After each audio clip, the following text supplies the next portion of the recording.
Viral Pasutri bule bertengkar dengan anaknya di Bandara Bali. Petugas bandara pun sampai turun tangan mendamaikan keluarga tersebut. Belum lama ini viral di media sosial video memperlihatkan pasangan suami istri warga negara asing, WNA, mengamuk di Bandara Ngurah Rai Bali. Pasutri bule itu terlihat marah kepada anaknya yang tidak mau pulang ke negara asalnya setelah liburan di Bali.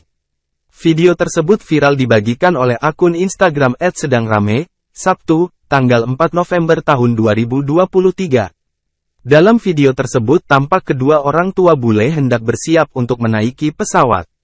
Namun, sang anak mendadak tidak ingin pulang dan memilih berpisah dari orang tuanya. Sang anak tiba-tiba mundur dan berbalik arah. Ayahnya pun sempat emosi sampai melemparkan tasnya. Ia pun menyusul sang anak yang menjauh dari mereka. Seorang gadis cantik tidak mau dibawa pulang oleh orang tuanya. Tulis keterangan dalam video. Kedua orang tua bule ini hampir meninggalkan putrinya sendirian di Bali, dikarenakan sang anak tidak mau diajak pulang. Entah apa alasannya sang anak tidak mau diajak pulang, tambahnya. Orang tuanya pun sudah memberikan pengertian dan dibantu juga oleh petugas Bandara Ngurah Rai Bali tersebut. Perekam mengatakan jika putri dari Pasutri bule itu tidak mau ikut pulang ke negaranya, Moskow. Kemudian, petugas bandara pun mencoba mendekati putri WNA tersebut. Tidak diketahui alasannya kenapa sang anak tak mau pulang.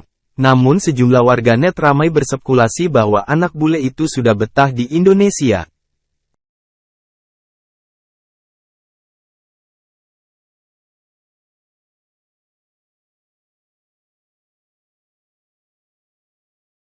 Download Tribun X sekarang, menghadirkan lokal menjadi Indonesia.